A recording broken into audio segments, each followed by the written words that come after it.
유튜브로 읽는 박정희 전기 8권 철부지 학생과 반동 정객. 야당을 신랄하게 비판하는 박정희.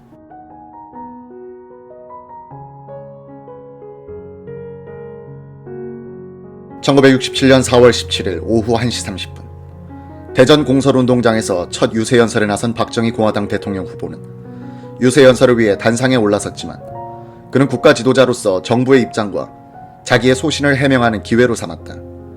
이날 오후 그의 연설은 언론을 통해 요약돼 보도됨으로써 단순한 유세연설을 한 것으로 알려져 있지만 실상은 국가 지도자로서 철학과 비전이 스며있는 연설을 남겼다.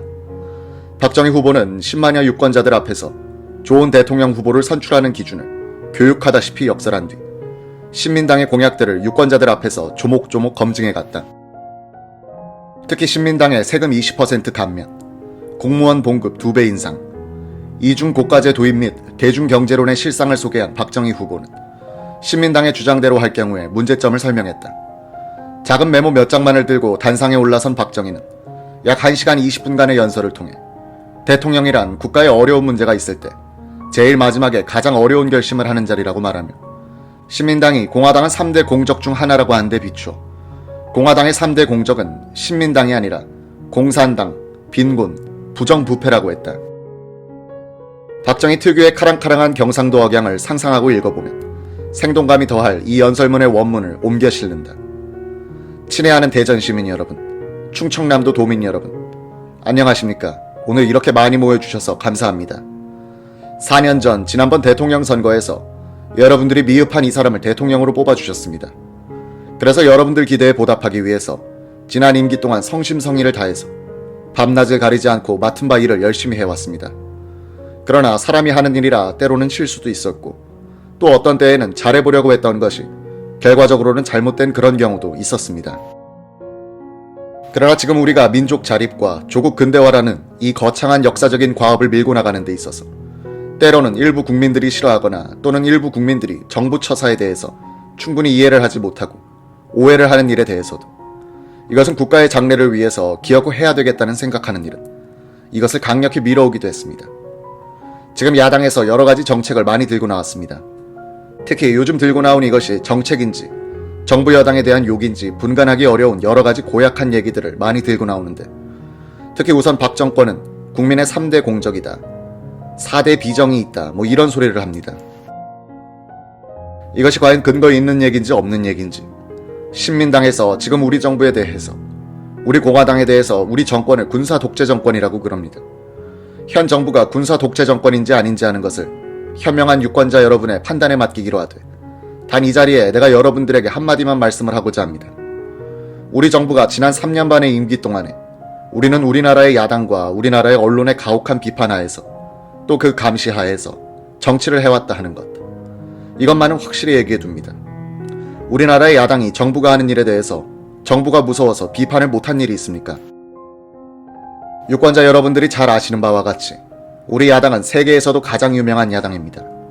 무슨 일이든 사사건건이 물고 늘어져서 그저 시비를 걸고 말썽을 부려야만 이것이 선명 야당이라고 합니다.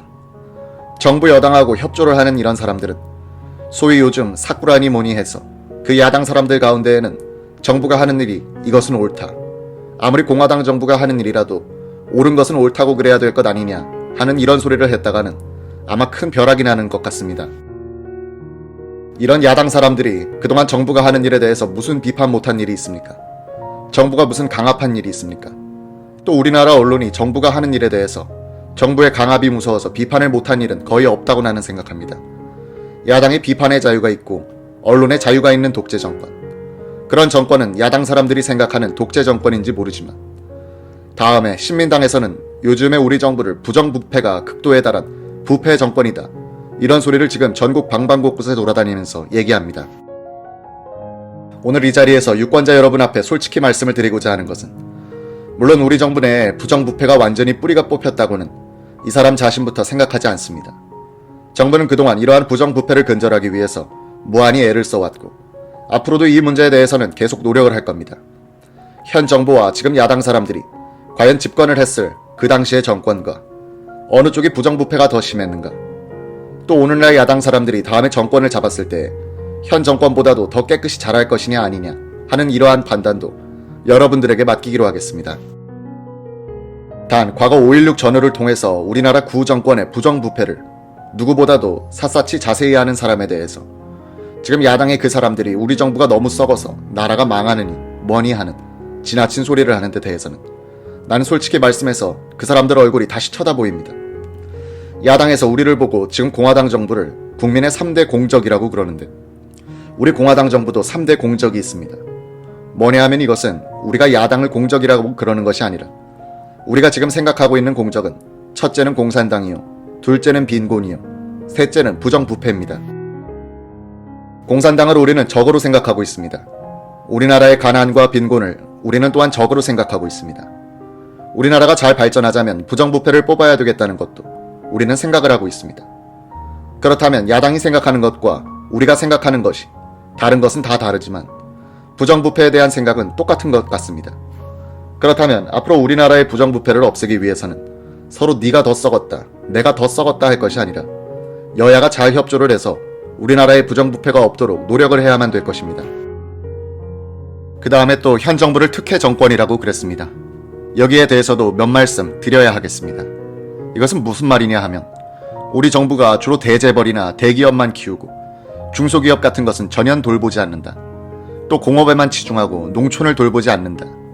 이래서 특혜만 하는 이런 정권이다. 이런 얘기를 했습니다. 그동안 우리 정부가 대기업이라든지 대공장을 많이 건설한 것은 사실입니다. 이 대기업이라는 것은 대부분 앞으로 우리나라의 산업 건설을 위해서 꼭 필요한 기간 산업들이 대부분입니다. 여러분들이 아시는 바와 같이 발전소라든지 시멘트 공장이라든지 정유 공장이라든지 비료 공장이라든지 섬유 공장이라든지 이러한 등등은 전부 우리나라의 기간 산업이고 우리나라의 산업이 앞으로 발전하기 위해서는 꼭 있어야 되는 근간이 되는 그러한 산업입니다. 그렇다고 해서 우리 정부가 중소기업을 도외시했거나 또는 못 본 채 한 것은 아닙니다.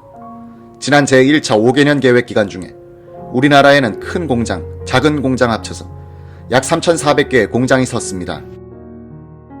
그 중에서 소위 야당 사람들이 대기업이라고 말하는 그런 큰 공장은 불과 한 100개 정도밖에 되지 않습니다. 나머지 3,300여 개는 전부 중소기업체입니다.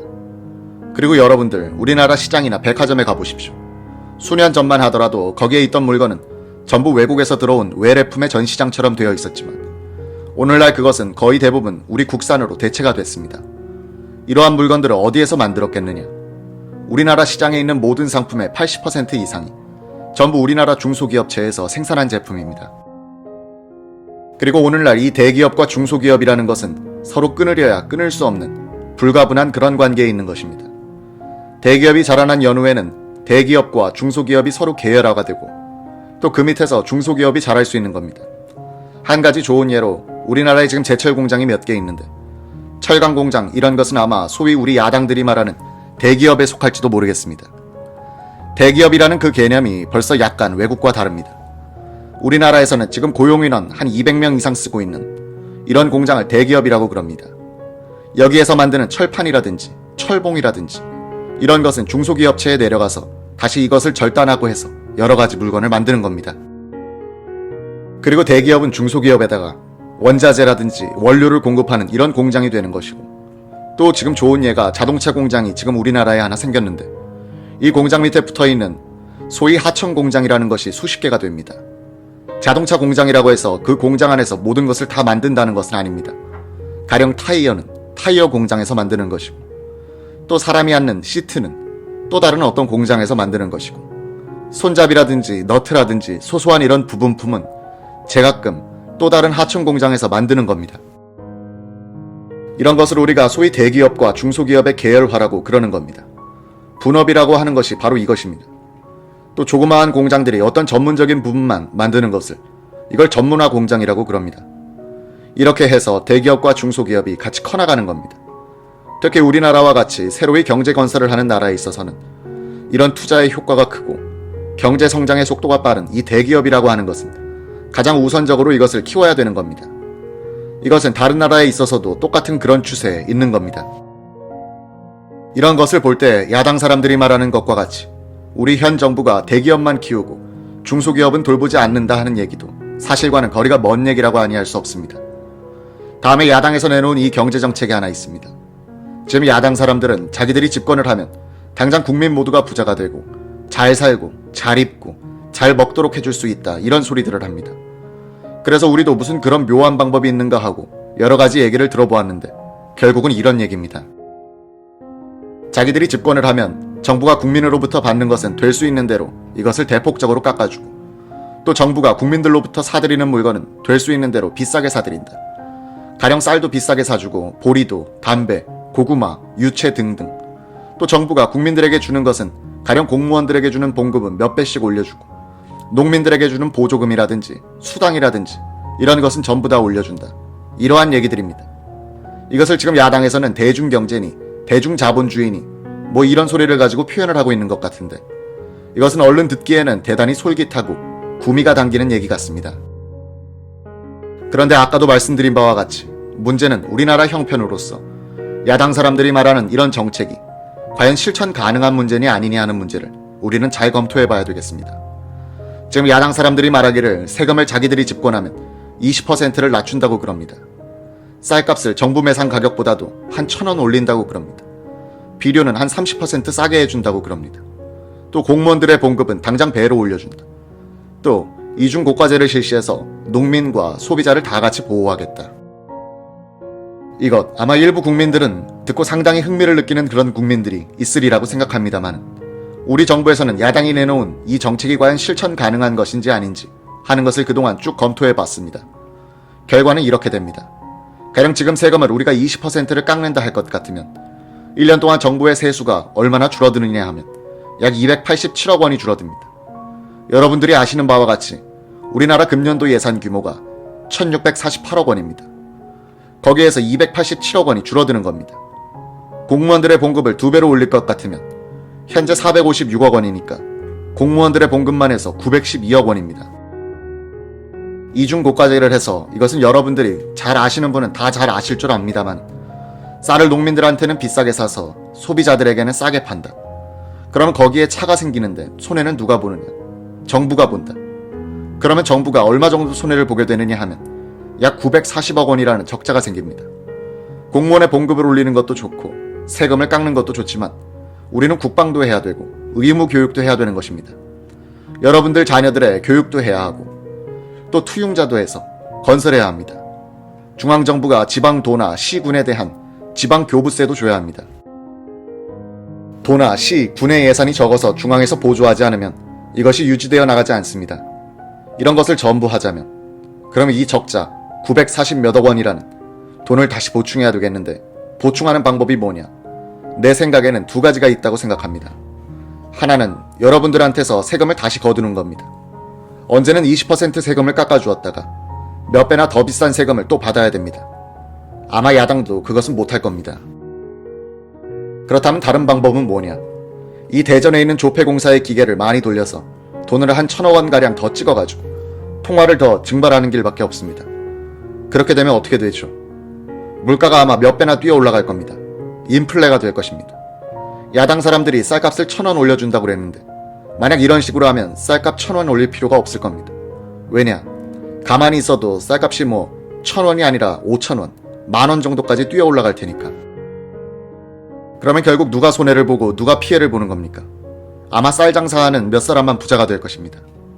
어떤 물건을 혼자 독점하고 있는 사람이 이렇게 꼭 움켜쥐고 앉아있으면 물가가 그냥 뛰니까 몇 사람만 부자가 되고 나머지 전부 다 피해를 볼 것입니다. 농민도 피해를 볼 것입니다. 이거야말로 부자 되는 사람 되고 없는 사람은 망하고, 야당 사람들이 요즘 말하는 부익부 빈익빈이라는 것은 아마 이런 얘기를 말할 겁니다. 불가능한 얘기입니다. 결과적으로 또 여기에 하나 우리가 도무지 이해할 수 없는 문제가 있습니다. 야당 사람들이 이중고가제를 하면 쌀을 1년에 2천만 석을 정부가 매상을 한다고 그럽니다. 여러분들 쌀 한 가마 얼마나 합니까? 지금 한 7,000원 정도로 보면 2 곱하기 7이 14. 금년 가을에 가서 정부가 2천만 석을 사기 위해서 당장 매상자금 1,400억 원이라는 돈이 마련되어야 됩니다. 이 돈은 어디에서 만들어냅니까? 금년 가을에 추수할 무렵쯤 가면 정부 예산도 그때는 3분의 1 정도 남아있을 겁니다. 예산 탈탈 긁어서 딴 사업은 아무것도 안 하고 쌀만 매상하더라도 절반이나 모자랍니다. 이러한 무모한 정책은 없습니다. 이런 식으로 하면 정부의 재정이라는 것은 완전히 파탄 상태에 들어가서 정부는 아주 문을 닫아야 될 것입니다. 국가의 살림살이라는 것은 그렇게 간단한 문제가 아닙니다. 야당 사람들이 지금 일반 국민들에게 듣기 좋게 무책임하게 우리가 집권을 하면 무엇을 올리고 무엇을 깎아주고 나라의 살림살이라는 것은 그렇게 간단히 되는 것이 아닙니다. 보다 더 계획적이고 보다 더 짜임새 있게 아껴서 알뜰하게 해도 우리나라의 살림살이가 어려운데 하물며 아무 계획도 없이 주먹구구식으로 일반 국민들이 듣기 좋게 인기 정책으로 그저 무슨 봉급은 배로 올려준다. 현 정부는 인색해서 공무원들 봉급을 올리지 않습니까? 지금 올려주고 싶어도 우리의 재정 형편이 당장 배로 올릴 수는 없다. 이것입니다. 그래서 지금 우리 정부는 공무원들 생활 보장을 하기 위해서 매년 한 30% 전후의 선을 가지고 완전히 최저 생활 보장이 될 때까지 매년 올리자. 앞으로 한 4, 5년 동안만 올리면 그동안 물가가 상승한 것을 빼더라도 현재 봉급의 배보다 훨씬 올라가서 최저 생활 보장이 될 것이다. 이렇게 우리는 지금 보고 있는 겁니다. 이걸 갖다가 지금 당장 2배로 올린다. 이것은 조폐공사에서 돈을 찍어내기 전에는 아마 방법이 없을 겁니다. 그 다음에도 야당에서 아주 무책임한 얘기를 요즘 하고 있습니다. 이것은 내 생각에는 아주 큰일 날 얘기입니다. 뭐냐 하면 군대에서 복무하고 있는 군인들의 복무 연한을 자기들이 집권하면 2년으로 단축한다. 이것은 야당 사람들이 지난번 선거 때에도 우려먹었습니다. 군인들한테 호감을 사기 위해서 이런 소리를 했습니다. 그래 요전에 야당의 어떤 그 지도자가 이런 소리를 했죠. 병역법에는 복무연한이 2년으로 되어 있는데 지금 2년 반으로 하고 있다. 이것은 법을 어기는 위법적인 처사이고 병사행정이 난맥을 이루고 있다. 지금 병역법에 복무연한이 2년으로 되어 있는 것은 사실입니다. 그러나 자유당 시절에 강령으로서 전시, 사변 또는 이에 준할 때에는 준하는 경우에는 대통령으로서 1년 이내에 더 연장할 수 있다 하는 그런 법이 생겼습니다. 령도 생겼습니다. 그래서 자유당 시절 때 이 대통령령이 선포가 되어가지고 그대로 지금까지 계속 시행을 해오고 있습니다. 민주당 사람들이 집권을 했을 때에도 이것을 고치지 않고 그대로 시행을 했습니다. 왜 못 고치느냐? 우리나라의 지금 국방을 유지하기 위해서는 최소한 현재 수준의 병력을 우리가 보유하고 있어야 됩니다. 최소한 현재 60만의 이 국군은 우리가 공산주의를 막기 위해서 다른 여러 가지 어려운 문제가 있지만은 이것은 우리가 유지를 해야 되겠습니다. 그래서 자유당 때에도 이것을 고치지 못했고 민주당 때에도 못 고쳤고 오늘날도 이것을 그대로 우리가 실시하고 있는 겁니다. 그런데 야당 사람들 얘기대로 2년으로 지금 줄이면 어떤 결과가 생기느냐? 큰 문제가 생깁니다. 하나는 우리 국군을 한 40만 정도로 병력을 줄이는 방법이 있습니다. 그러나 지금 우리 형편으로 줄일 수 없죠. 야당 사람들이 재작년에 우리가 파병을 할 때 우리 국방이 위태로우니까 병력을 보내서는 안 된다 하고 극한적으로 반대를 했습니다. 그 사람들이 어떻게 40만으로 줄이는 것을 동의하겠습니까? 만약에 그 방법을 안 쓰면 나이 한 50세 먹은 사람까지 전부 재소집을 해야 됩니다. 과거에 군대에 한 번 갔다 온 사람도 다시 한번 군대에 더 가야 됩니다. 선거 때는 야당뿐 아니라 여당 할 것 없이 가끔 가다가 일반 국민들이 듣기 좋은 얘기 또는 구미가 당기는 그러한 얘기들을 흔히 하기가 일쑤지만 적어도 외교라든지 국방이라든지 이런 국가의 안전보장에 중대한 영향을 미치는 이러한 문제에 대해서는 적어도 일국의 정치인이라든지 특히 정치 지도자들은 무책임한 소리를 해서는 안 됩니다.